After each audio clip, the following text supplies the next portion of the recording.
For the last month, I have been incredibly busy, and I'm sure most of you know why. Event called Hidden Cup 5 is coming up, but we could talk more about that later, because Phosphoru, a player I introduced many months ago, the player who revolutionized the wagons on Arabia and probably led to many headaches for you and people who play the game, he has continued to be creative, and I personally love this, and I think the exciting thing about Phosphoru, and maybe you Pudding, who I've also made a recent video on, is that they don't just stick with one civilization. They actually move on to some different things. They are true crafters of strategy.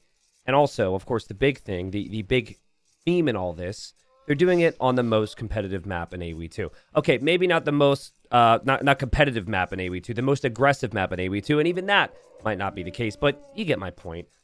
Arabia games usually focus on a lot of Dark Age and Feudal Age aggression. It's not normally focusing on Fast Castle. So, like I said, I've been really busy, right? I've been spending my days working on stuff, but I always have on my other monitor this site that tracks people who are 2K plus and just kind of says what's up and what's happening. And I have very good friends with Scotty here. He's a USA player. He's been around a bit, and he's been much higher ranks than he was in this game. The elos are actually at the bottom right. It's been all the way up to 2300 elo, and I saw Scotty was up against Phosphoru, and I was like, oh, geez, this is great. Because the thing about Scotty is like, well, I mean, think about a lot of people compared to myself is they're not full-time in Age, and Scotty's been around a long time, and I know he does watch videos, and he watches streams from time to time, but he's not watching every one, and if he's going to watch, it's probably going to be a tourney with some of the big names. He's not going to watch this guy named Phosphoru. So I was like, oh boy, Phosphoru's about to get Scotty. Does Scotty know? And well, guess what? Scotty's about to know, okay? So we've got Phosphoru playing as the Turks, another gunpowder civilization. And let's see what this build is, all right? Now, I am in communication with Phosphoru, and he's even on another strategy now. But I figured I will show you this one. This is actually from a little over a month ago, and I've had this saved. And I'll talk more about the other strategy at the end of this one. Let's just stick with that. So, Scotty probably went mirror here. So if someone goes pick Civ, you get the same Civ, and you're on even footing in terms of your options. Now, I actually don't remember enough about the start to really be able to tell you what Scotty does here. But I think if you knew Phosphoru's tendencies, you might just have to match him and go for a fast castle, because that's most likely what he's going to go for. The Bohemian wagon rush was centered around lots of gunpowder, and the Turks have insane gunpowder as well, right? So you have to imagine it's something similar. Now, it is something similar in that there will be gunpowder, but guys, it's going to be fun, all right? But let's really break down the basics of the strategy. So first off, this is an Arabia generation that gives elephants and rhinos instead of boars, which does help a lot because you have 60 more food on an elephant or rhino compared to a boar. An extra 120 food can really go a long way when you're going for these crazy builds. Also, Phosphoru is pushing in the hunt that's over here to get as much food as possible. Now, on a normal fast castle build, what you're doing is you are accounting for always producing villagers. But Phosphoru did not do that in the past. And by the way, we could tell Scotty knew, right? This is Scotty doing pretty much the same thing. He's definitely going fast castle. So I think Scotty had ran into Phosphoru at one point. But anyway, so it's important to mention that because normally you factor in creating villas the whole Dark Age. So you have as many villagers as possible. You then get to feudal. And then when you're in feudal, you create 2 more villas. That's just enough time to get your buildings, and then you click up. And then the idea is when you make it to the next stage as well, you're still creating villagers, okay? So that is not something that Phosphoru typically does. He gets to a certain vill count and then says, okay, we have enough now. And what this means is Phosphoru will fall behind in villagers, but cutting vill production allows for a faster castle age, which obviously could make quite a bit of a difference here. So now, again, this has been like a month and a half ago now. I think this was like early January. So I remember some of the craziness from the game, but I don't actually remember specifics, which I think is quite nice, actually. Kind of know some details, but not all. So Scotty's going to click up. He's going to click up on 24 pop, which I'd still consider to be very fast. if you're going to continue to make bills. Now, Scotty's going to go to gold, and I can already tell what's going on in Scotty's mind. He realizes he's probably not going to have the food to go up to the castle age, but he is going to buy food by having a few extra villagers on gold. I think this is accounting for maybe buying 100 food. We'll see. What's Phosphoru doing? I remember he wouldn't even leave his base in the past. He's actually scouting the map. I think he might be looking for extra hunt, because there can be extra hunt on the map. Might actually end up finding some here. But they're going up pretty much at the same time here on Arabia, but Phosphoru got loom. And Scotty didn't even do that, which is nice, because you get that extra villager. Obviously, it's extremely risky, but if you know your opponent's not going to attack you in feudal age, why even get loom? I think it's smart. So Phosphoru's reputation hurting him here. Come to think of it, I actually recall Scotty playing against something from Phosphoru. Actually, it might have been you pudding. But I think it's funny that I made the Scotty doesn't know joke, and now he seems to know. Actually finds these 2 goats, which will really help him. So pay attention. Scotty's got 2 vills in queue, okay? This is why I brought it up. I'm not just blabbing here for no reason, all right? So he's going to 2 vills in queue, which is the standard. He goes market blacksmith. It'll take the amount of time it takes to make those 2 villagers to finish these buildings. And then he's going to buy 100 food. So this is actually really nice. This is very well labbed out here. Now what Phosphoru is doing, he doesn't make vills. And he is going to... He's already on stone, right? So it's a difference of approach. And he's going to sell some resources. So he's going to sell 100 stone and then 100 wood. And now he's on his way up, and there's Scotty on his way up after buying the food. And now Scotty's going to stone. I mean, listen, I love Scotty's build. I think that Scotty's build is the better fast castle into castle build. Makes sense. Like, Scotty is 2100, 2200 elo because he's, no offense, Phosphoru, when you rewatch this, he's a 21 or 2200 elo player in all settings, in all strategies, right? Phosphoru, it's been very clear since the start. He doesn't feel like he could ever get to this rank without finding creative ways to play the game. And it's kind of a fun little underdog story, right? Now, normally what you would do in this situation as well is you would maybe get double bid axe for, you know, a little bit more wood income. Here comes Phosphoru. And Phosphoru sees his opponents on stone. I'm sure this is happening day and night. Every time he's playing, his opponent's just going to do the same thing. Would be wild if Phosphoru were to go forward and drop the castle on Scotty, because Scotty won't have the stone right away. But he's not really a forward castle player to my knowledge. Obviously, I'm watching this guy like a hawk these days. Both players are going to get the light cab upgrade for free in the next stage.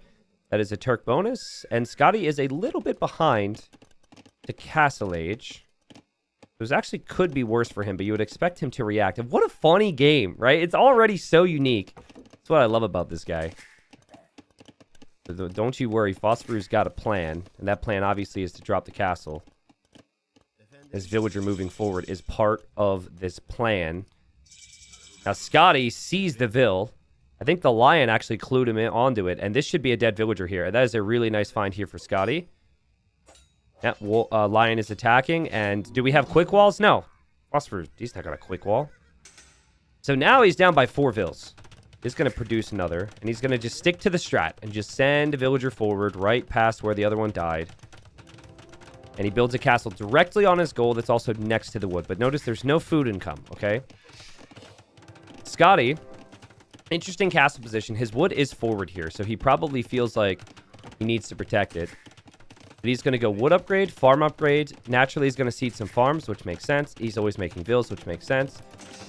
But the unit he wants to make here costs food and gold, right? Look how many Phosphoru has in queue because he's not making vills. This is what's so beautiful about this game. Like, this is an obvious example of it. There's always a pro and con to everything, right? And that's what's so fun. This is why I'm enjoying this so much to this day. And this is why I, can't tear myself away from this game for even a second. So, Phosphoru now goes forward. Now, Scotty knew it was going to be gunpowder, I'm sure.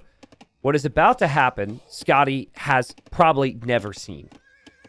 And it's going to be insane. Now, Scotty is going to be able to slow this down because, again, Phosphoru has an unprotected villager. But Phosphoru able to kill the lion. The lions really have it out for him, and he's going to build that siege workshop. So I'd be thinking, if I saw my opponent was going for siege, I would be thinking, good, right? Because the siege should get destroyed by the Janissaries. Now, that would... I'm talking like mangonels and scorpions, for example. It's just really... Because Janissaries have 17 base attack, the siege goes down pretty quickly. But right now, Scotty's even going to add monks as well and hope for conversions, right? Same deal with those monks. They will get killed pretty quickly, but they do heal. And then maybe you get lucky, you can get a conversion. But, like... Yeah, right now, in a normal game, if it's not Phosphoru, Scotty is way ahead because he has more workers. He's more resources collected. What do you do with resources you collect? Class? Well, that's right. You make army. And if your army dies, the resources collected's kind of wasted. Now, watch this here. So we have Janissaries in the ram. Now, a siege tower exists. So you could do something similar, but siege towers don't destroy buildings, do they? So Scotty's looking, he's like, what in the world? That's a ram? and it takes quite a few hits to hit the ram. To kill the ram, and now there's another one. And dude, this is menacing. And look at him. So he'll ungarrison and re-garrison right away. Watch this. It's insane. Boom, boom. It's obnoxious. Boom, boom. Boom, boom. Boom, boom. I think it's his best strategy yet, honestly. And Scotty is like, what? Just mind-blowing. This is crazy, right? Super smart. And it's just non-stop. And now, all of a sudden, Scotty, he lost some villagers, and he doesn't have as much military as Phosphoru. And before the 20-minute mark even hits, Phosphoru is now underneath the TC with rams going for the town center from Scotty, and Scotty probably can't believe this. Okay, so what do you have to do? You have to hop out with vills to hit this. You have no choice. But if you do that, then you could lose them. But honestly, it may be worth it at this point. You also have to make sure that you are micring down the units from Phosphoru if you can. So honestly, nice job from Scotty here. He does kill all the rams. And the TC does not go down, and the TC gets quite a few kills there. Beautiful job in defense. And pretty expensive losses for Phosphoru, who... like, if he takes out that town center there, if Scotty doesn't hit the rams effectively, what probably happens is the TC doesn't get those 4 kills. Phosphoru ends up winning the game because everything here would die. That could have ended the game right there. Crazy stuff. Anyways, so now, unfortunately for Phosphoru, he is behind in numbers, and he's still behind in eco. And Scotty's still gonna make some villagers every now and then. Also got the relic. That golden come can feel very nice. But this is now round 2, and this is what cracks me up. I mean, so much of this cracks me up. But look what Scotty's making, guys. Scotty is gonna do the same thing. Like, Scotty's like, I should try that. So Scotty's making one. And here we go again. In and out of the rams goes Phosphoru. The ram is the tank. The ram is the transportation vehicle.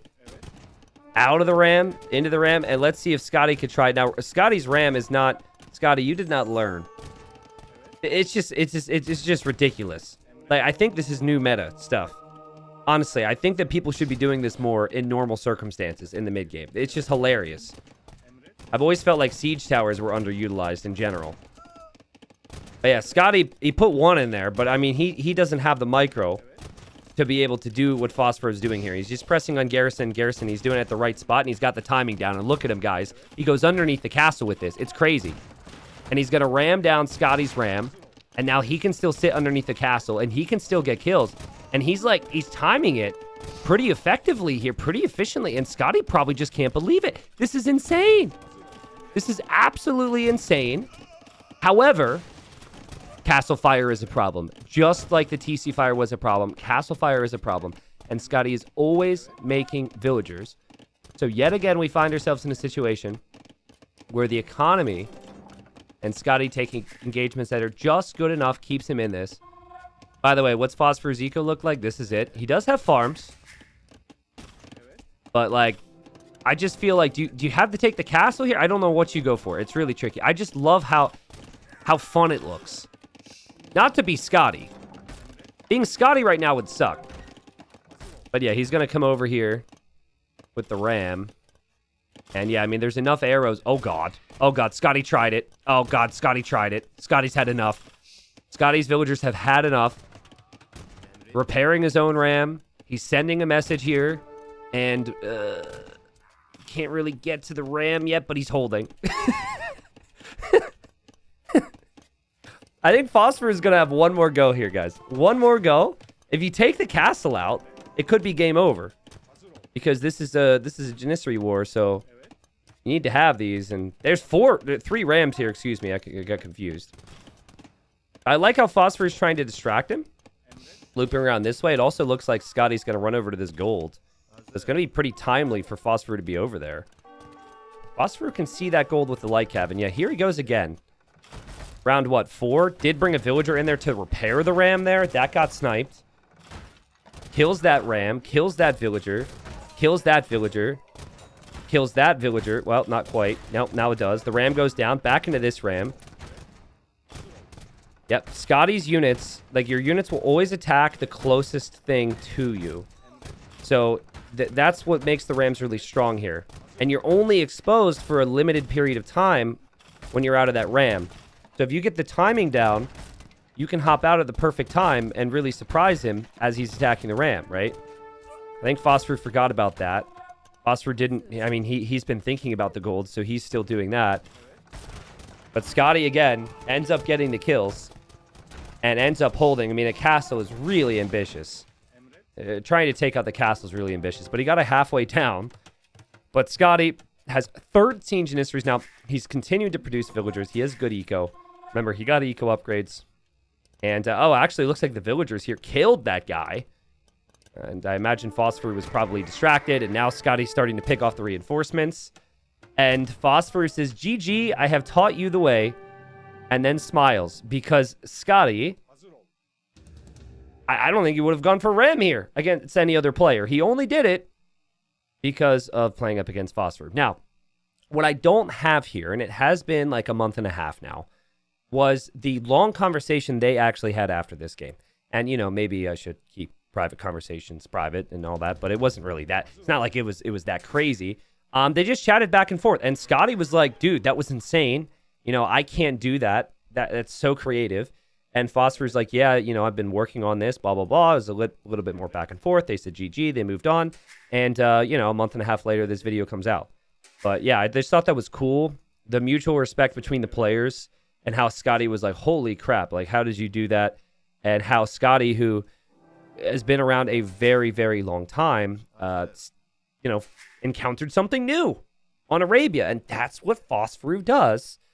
Just funny, funny stuff. Now, I have some other games, and let's just say that some people act a little less agreeable when Phosphoru does this. Like, you know, people, it doesn't feel good when someone is spam on garrisoning, repairing rams, and ramming down your TC and doing this. Some people just really don't enjoy it.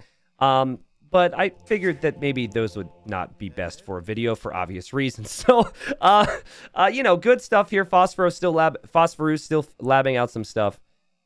But again, I just think what's so cool is how it's something different than what I had shown you many months ago. So I'm curious to see your thoughts. I hope you guys enjoy it. At the end of the day, the better player in the economy won the game. And Scotty was just able to get, you know, do the right thing. I actually think, I'm very curious actually, on this, but I think Phosphoru probably has taken out TCs with 3 rams and won the game many times before. And so, like, my instinct is to say, had he waited for one more ram before Scotty added his own rams, I think he would have won the game. Because he had more military units at that point, and he had the rams. It was actually Scotty taking out the rams with villagers, which was really clutch, but also quite risky, right? So it felt like that decided the game. But again, well played to Scotty for that. So, YouTube, of course, give me your thoughts, okay? But I also do need to mention, I know I've mentioned it a lot, that the biggest event I've ever done is coming at the end of February. It's February 25th through March 3rd. The 16 best players in the world will be playing, and they'll be playing on hero names. Now, at this point in time, I actually can make life easier for my editor, Hardy, and I can actually show you some of the heroes. In case you didn't catch it, YouTube, these are 14 of the heroes. There will be 16 once we get some votes in from the community. But basically, the best players will be given a hero account. They are playing on that hero account. We don't know who they are. They don't know who they're playing against. The whole hidden aspect is really fun. And the games have been incredibly competitive in the past. I remember a 13-hour day once where every single best of 5 quarterfinal went to 5 games. And I mean, just the other aspects, of course, like the new maps that I'm going to announce and everything just adds so much to it. So, again, I will mention that a bit here or there, but I'm still going to bring good videos for you guys and good content, especially YouTube only casts. I know that you've been getting a lot of the qualifiers to the channel, but I want to make sure we have some good uploads beyond that. But yeah, if you can make it there, I promise I'm putting more into this than I have for any event and maybe ever will. I'll make it worth your while. We'll be live streaming it on Twitch and also on YouTube, so you kind of have the option for either. And I've kind of shut up about it now because I'm sure you guys have heard enough. But thank you again, guys. Phosphoru has another strat he's doing right now, okay? And he just sent me a rec yesterday. So in a couple days, maybe in a week, I promise you guys another Phosphoru upload where he's trying something different than what he's done here with the Turks. So hope you enjoyed. Have a good one, everybody. Thanks for the love and support. See you next time.